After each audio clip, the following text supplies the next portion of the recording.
celui-ci.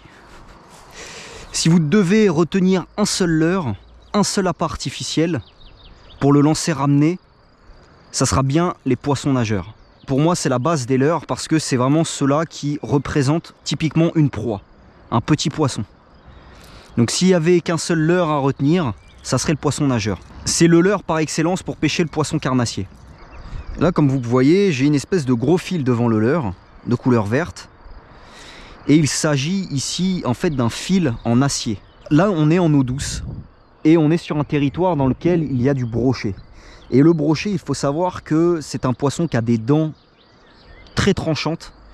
Et si vous ne mettez pas un hameçon en acier, donc un fil métallique comme celui-ci, vous en trouverez dans tous les magasins de pêche. Si vous n'en mettez pas, le grand risque, c'est que le poisson coupe le fil avec ses dents. En France, c'est le seul poisson carnassier qui nécessite d'installer un fil en acier devant son leurre. Sinon, que ce soit le cendre, que ce soit le black bass, la perche et même le silure, il n'y a pas besoin d'avançon métallique. Le brochet, en revanche, a vraiment des dents qui sont très affûtées, très tranchantes et qui va vous couper votre fil net. Parfois même à la touche. Voilà, vous sentez un bam, voilà, et vous remontez, il n'y a plus rien au bout, quoi. J'ai fait un nœud cuillère ici. Et ensuite, vous voyez sur le bout du fil en acier, il y a simplement un émerillon où on va venir passer le leurre ici. Donc on lance le leurre. Et là, pour le coup, l'idée, c'est vraiment de rendre le plus vivant possible votre leurre. Donc, voilà, essayez de faire des à-coups comme ça. Tac. Vous remontez avec le moulinet. Et en même temps, vous faites des à-coups avec votre canne comme ça. Parfois, vous pouvez créer une immobilisation comme ça. Pour redémarrer et essayer d'accélérer le pas. Là, ça va vraiment être de l'improvisation. Vous voyez, un peu du freestyle, si je puis dire. Vous animez votre leurre comme bon vous semble. Mais l'idée, c'est de varier les présentations. De varier les manières de pêcher avec. Et en fait, dans l'eau, vous voyez, grâce à la bavette, eh ben, le leurre va onduler comme ça.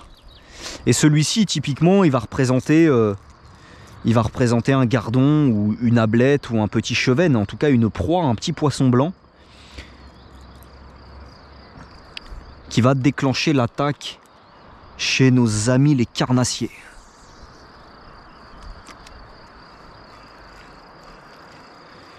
Donc, on a la canne comme ça. Moi, j'aime bien avoir l'index le long de la canne comme ça parce que ça permet d'avoir, selon moi, une meilleure prise de la canne.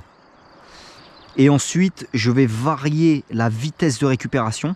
Donc, je peux très bien accélérer un peu pour ralentir, pour accélérer de nouveau, tout en donnant des petits à-coups sur le bout de la canne. Et en fait, tout se passe dans le poignet. C'est vraiment, il n'y a que le poignet qui... Vous voyez, si j'exagère un peu le truc, il n'y a que le poignet qui bouge. C'est que le poignet qui donne les à-coups. Et vous allez comme ça essayer de le rendre le plus attractif possible. Donc là, pareil, hein, on va inspecter sur les berges parce que très souvent, le poisson carnassier se tient le long des berges. Et ben voilà, bravo mon chef.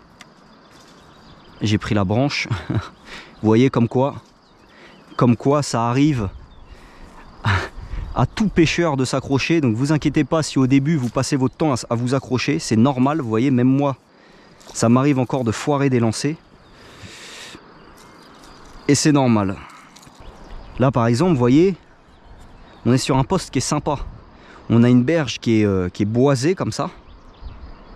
On a le courant qui arrive comme ça. Et là, on va avoir une zone de calme qui va être intéressante. Et là, c'est vraiment, on a des chances qu'il y ait du poisson carnassier qui soit tout du long de la berge. Donc là, on va lancer. Et on va remonter le long comme ça de la berge.